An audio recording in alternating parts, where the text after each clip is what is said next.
Bienvenido a Be Curious, el podcast donde te contamos noticias increíbles, curiosidades, descubrimientos científicos y mucho más.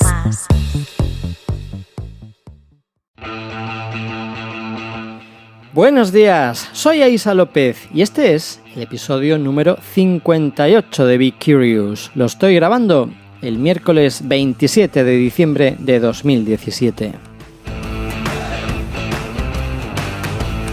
Este va a ser el último episodio de Be Curious de 2017 porque me voy a coger algunos días de descanso, creo que de merecido descanso, para recomponerme un poco, recargar las pilas y volver con todos vosotros el año que viene, en 2018, a partir del martes día 2 de enero, con más energía, con nuevos contenidos y con más ganas de hacerlo. Si es posible y si soy capaz, mejor que nunca. En este episodio, que es un poquito especial, igual que el de ayer, me dio por contaros la historia de Minitel. Ayer comencé parte 1, como era muy extenso, decidí dividirlo en dos partes y el de hoy es la parte 2. Y como es también un poquito más extenso de lo normal, solamente voy a daros dos noticias y luego cierro el episodio. Y digamos esta temporada de Be Curious con la parte 2 de Minitel. Así que no me enrollo más y te dejo con los dos titulares, aparte del Minitel, de noticias que te traigo hoy, a ver si te interesan.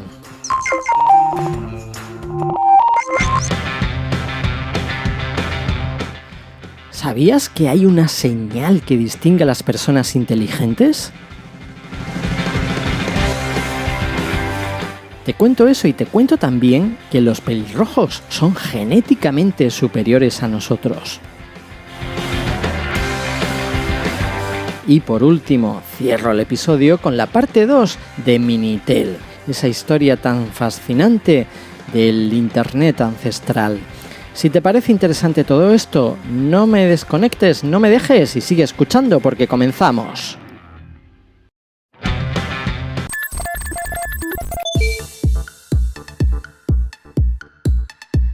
Los científicos de la Universidad de Bangor, en Reino Unido, han revelado que hablar con uno mismo nos ayuda en general a todos a mejorar el control sobre una tarea o acción concreta e incluso, fíjate, puede ser indicativo de un nivel mucho más alto de inteligencia.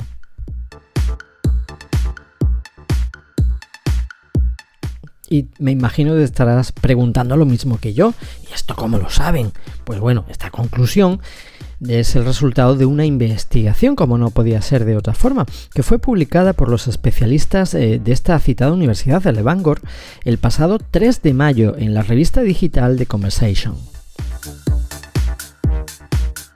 Para llevar a cabo esta investigación, estos investigadores pues le dieron instrucciones por escrito a 28 participantes. Concretamente les pidieron que las leyeran en voz alta antes de llevar a cabo una tarea específica, ¿no?, que les habían encomendado. Entonces, después de eso, estuvieron midiendo el nivel de concentración, los resultados de la actividad, etcétera, etcétera. Y los científicos constataron que ambos parámetros mejoraron.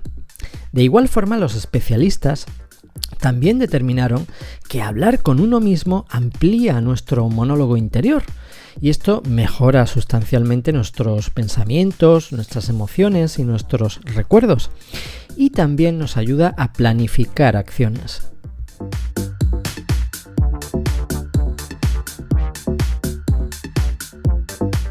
Este experimento también explica por qué los deportistas profesionales se hablan a sí mismos durante las competiciones. Y es que, según una de las investigadoras, concretamente una chica que se llama Paloma Maribefa, dice que hablar con uno mismo es una evidencia de un alto funcionamiento cognitivo de la persona y esto le permite centrarse mejor en lo que hace.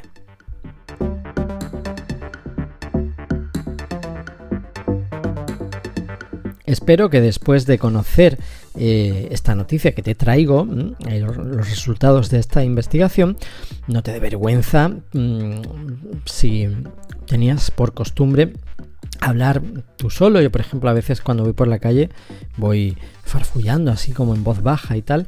Y a veces cuando voy por la calle voy farfullando así como en voz baja y tal. Y eso, a veces tengo auténticas discusiones conmigo mismo y me enfado y me cabreo. Y a veces incluso hace que me sienta menos solo, ¿no? Y esto es lo típico que un amigo, un familiar o lo que sea te dice: joder, estás como una cabra. ¿Qué haces hablando solo? Pues no te sientas mal, no te dé vergüenza. Ya sabes que es un indicativo de que eres una persona inteligente, oye. Tienes un desarrollo cognitivo superior quizás a la media. Así que no es nada de lo que avergonzarse. Es algo, al contrario, de lo que sentirse orgulloso.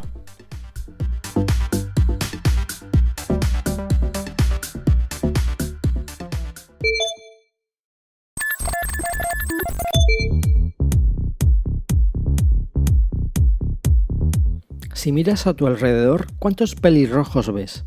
¿A que es muy, muy pequeñita la probabilidad de que te encuentres con alguien que sea pelirrojo? Aunque desde luego hay países en el mundo donde la probabilidad aumenta considerablemente, ¿eh? Por ejemplo, Islandia, Irlanda, Reino Unido.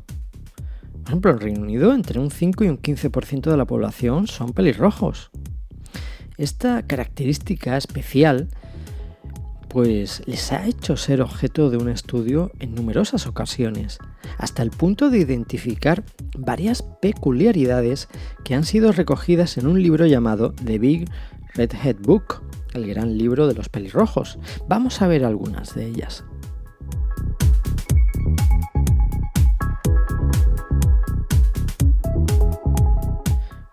Los pelirrojos son diferentes, un poquito diferentes a nosotros. Por ejemplo, ¿sabíais que los pelirrojos no necesitan tanta vitamina D como el resto de los humanos? Esto es debido al color de su pelo, obviamente, y el tono de piel tan blanco que tienen. Y más aún cuando viven en zonas donde pues es habitual que esté nublado, ¿no? Que no haya mucho sol. Son capaces de crear su propia vitamina D en menos tiempo que otras personas con pelo de color diferente. Claro, y esto es un gran avance para ellos, porque pueden evitar problemas de salud como por ejemplo la diabetes o la artritis. Y si nos centramos en las mujeres, ¿sabíais que las pelirrojas pueden soportar mejor el dolor? Hay un estudio de la Universidad McGill que se realizó en 2003 que indica que las mujeres pelirrojas son capaces de soportar el dolor un 25% mejor que las que no son pelirrojas. Y en caso de tener que sedarlas, según la Universidad de Louisville, requiere un mayor esfuerzo y una dosis más potente para conseguir sedarlas. Vamos, casi un 20% o incluso más. Y precisamente fue en esta misma universidad, la de Louisville, la que acabo de decir, donde se descubrió que todos los pelirrojos son capaces de notar las temperaturas antes que el resto de mortales.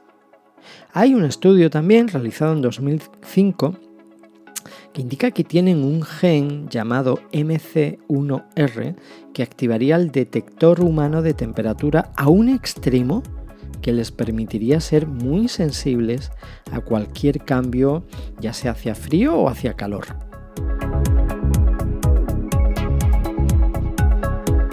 Ya lo sabes, los pelirrojos a nivel genético son un poquito superiores al resto de nosotros.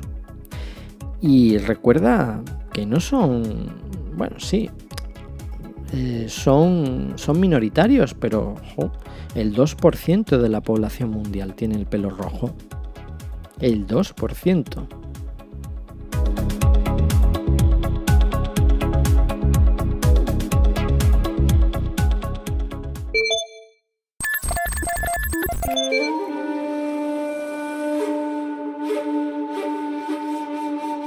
Ayer comencé a contaros la historia de Minitel, este sistema revolucionario francés que era como una especie de internet primitivo y que se lanzó entre los 70 y los 80, que era único en el mundo, ¿no? Y tenía unos servicios totalmente innovadores, pioneros y súper adelantados para su época. Lo tuve que cortar en un momento dado porque ya vi que el tiempo se me iba de las manos, no pensaba enrollarme tanto y al final vi que se estaba extendiendo demasiado. Es por eso que decidí dividirlo en 2 partes y hoy pues estoy grabando la parte 2. Espero no extenderlo tanto porque tampoco mi objetivo con este podcast es hacerlo tan extenso, ¿no? Es un podcast diario y tiene que ser un poquito más ágil, un poquito más ameno. Tampoco conviene hacer algo enrollarme tanto, ¿no? Entonces, bueno, voy a retomar donde lo dejé.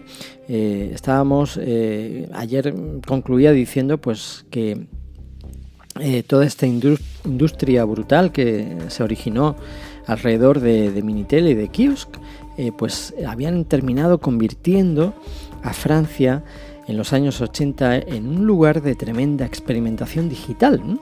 Entonces, retomando el hilo, seguimos con la historia de Minitel y te comento que una de las claves también de que esto funcionara de esta forma es que desde el principio el gobierno francés dio bastante libertad sobre sus sistemas a los proveedores de servicios. Esto fue una característica que se convertiría realmente luego posteriormente en un elemento básico de Internet y que desde el primer momento se respetara la neutralidad de la red, aunque no todo en verdad fue tan bonito como ahora mismo parece, ¿no?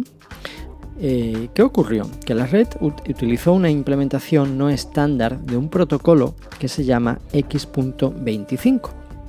¿Qué hacía este protocolo?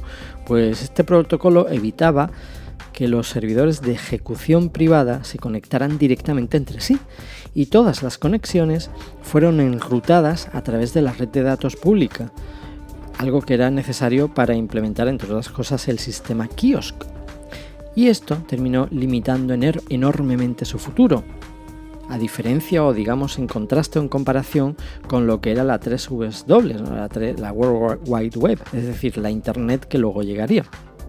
Entonces, ¿qué supuso esto? Supuso que el techo de Minitel rozara su punto máximo en 1993. En 1993 había 90 millones, bueno, más de 90 millones de usuarios, había usuarios registrados, una barbaridad, y más de 90 millones de horas, registradas en sus terminales utilizando los servicios de Kiosk. O sea, estamos hablando de unas cifras brutales, ¿no? Por esa época, los franceses poseían aproximadamente unos 9 millones de dispositivos Minitel y más o menos unos 25 millones de usuarios conectados a sus más de 23.000 servicios. Uno de los mayores éxitos de Minitel fue el llamado Minitel Rose, que eran las primeras salas de chat electrónicas para adultos.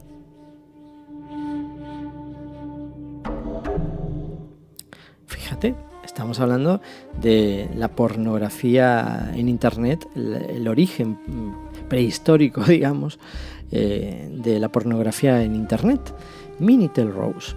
Después de aquello, transcurrieron unos años y su uso comenzó a disminuir. ¿Por qué? Porque apareció el PC.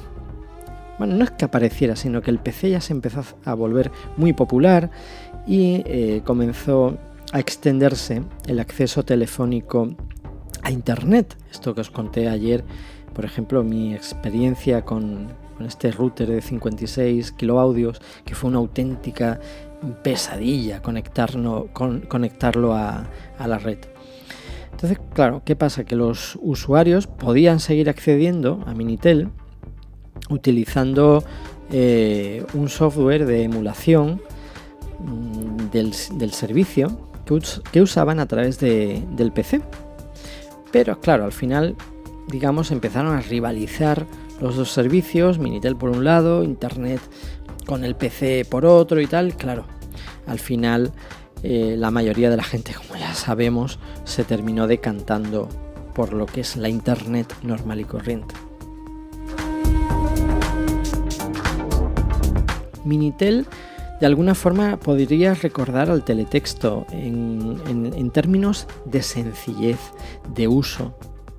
Era otra de las claves de su éxito, su sencilla interfaz de videotext, algo que era innovador al mismo tiempo que, en conjunción con los límites de la red, la centralización y la dependencia que tenía de la línea pública, lo hacía también cada vez menos flexible, y todo esto unido fue obstaculizando su desarrollo, porque las terminales realmente no eran ordenadores, no eran computadores, y por tanto no había manera de analizar ni de almacenar ninguna información. Era simplemente una interfaz que usabas, accedías a un servicio en concreto, pero claro, estaba todo como muy bloqueado, muy limitado, ¿no? Tampoco se podía buscar aleatoriamente en la red, solo se podía llamar a las direcciones de los servicios que estaban oficialmente afiliados al sistema. Ya recordáis, si no lo recuerdo un poco, lo conté ayer, cómo funcionaban estos sistemas. O sea, te proveían de unos códigos que venían impresos en publicidad, en revistas, en distintos medios. Entonces tú, para acceder a ese servicio, tenías que teclear ese código y directamente ya te aparecía. Pero claro, no había como tal un buscador que unificara y que buscara, no había el Spotlight, digamos, de Mac, no existía en Minitel. Entonces claro, ya posteriormente, después de aquello, pues Minitel empezó a tener rivales en otros países, incluso antes de que Internet se comenzara a extender por todo el mundo. Por ejemplo, en Gran Bretaña estaba algo llamado CEFAX, CEEFAX, y en los Estados Unidos pues también había otro sistema llamado NAPLPS, NAPLPS. Sin embargo, ninguno de estos sistemas jamás fue tan completo ni tan efectivo como lo fue Minitel.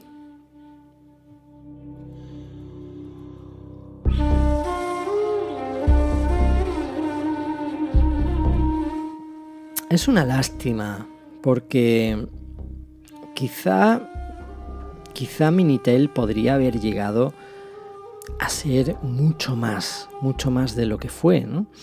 Sin embargo, nació ya con esas limitaciones, quizás por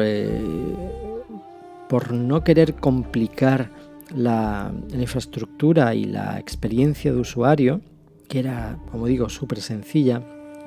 Esa sencillez extrema supuso también su condena, ¿no?, a la muerte, porque estaba demasiado, como decía antes, estaba demasiado limitado, estaba demasiado reducido en usos, esa falta de un buscador global. Pero claro, 23.000 servicios, si tienes que depender simplemente de conocerlos mediante publicidad en distintos medios, vas a conocer muy poquitos, te estás perdiendo miles de esos servicios. Entonces, el que no hubiera manera de integrarlos todos, que hubiera una especie de portal a través del cual se accediera a todos esos servicios, carecía de eso. El hecho también un poco de que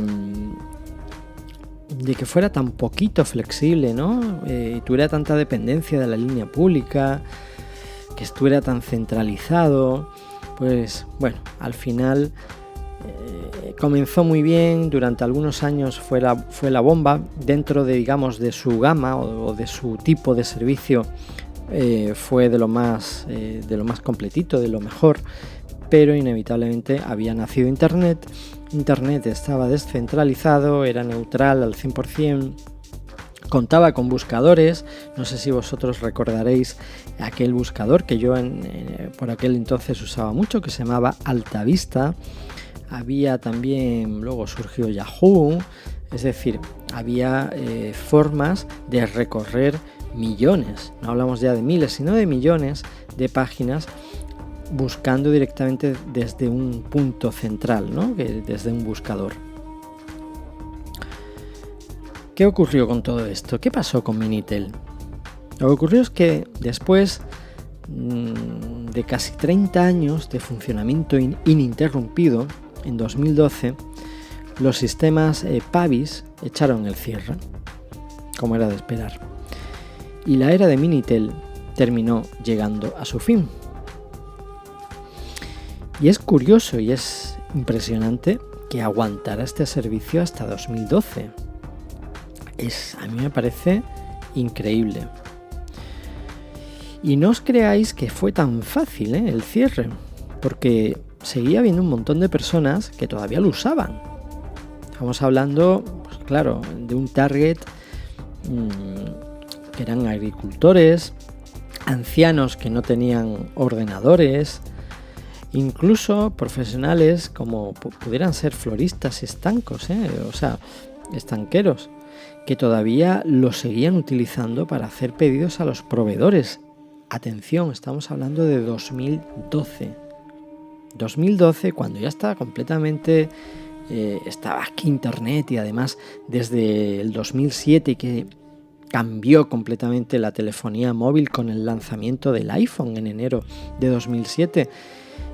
Steve Jobs revolucionó completamente la telefonía móvil, y a partir de aquello, y con el empujón también que le dio Google a través de Android, pues ya prácticamente, y luego el 3G y tal en 2008, pues ya todo el mundo tenía Internet. Es increíble que en 2012 todavía hubiera profesionales que realizaran sus pedidos a los proveedores con este sistema tan primitivo. Pero el caso es que estos usuarios tan antiguos consideraban que Minitel era algo muy seguro. Es decir, que aunque los ordenadores cascaran, se llenaran de virus, dejaran de funcionar por lo que sea, Minitel les proporcionaba una infraestructura sólida que no fallaba nunca. Incluso, más sorprendente aún, es que en 2007 continuaba generando unas grandes cantidades de dinero. Como digo, aquello ya llegó a un punto en que era insostenible y se decidió llevar a cabo el cierre. Así que en 2012 definitivamente se ponía fin a la era de Minitel.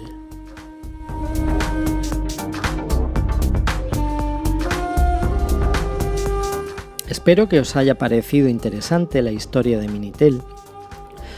Cuando yo estuve leyendo sobre esto me pareció también muy interesante. No tenía ni idea de que, y en Francia nada más y nada menos, que no estamos hablando de un país así, no, en Francia, aquí al lado, se hubiera inventado este sistema tan revolucionario, y que sobre todo que hubiera ya estos servicios, que hubiera un chat erótico y que hubiera una especie como de compra online, que hubiera todas estas cosas en los años 80, pues parecía inimaginable, porque todos nosotros creemos que todas estas cosas han venido a raíz de la popularización del Internet que todos conocemos.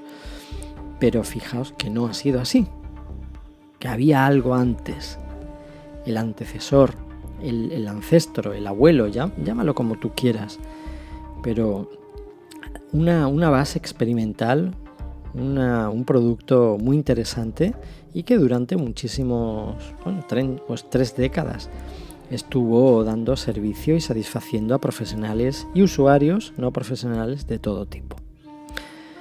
Lo dejamos aquí y cerramos la historia de Minitel.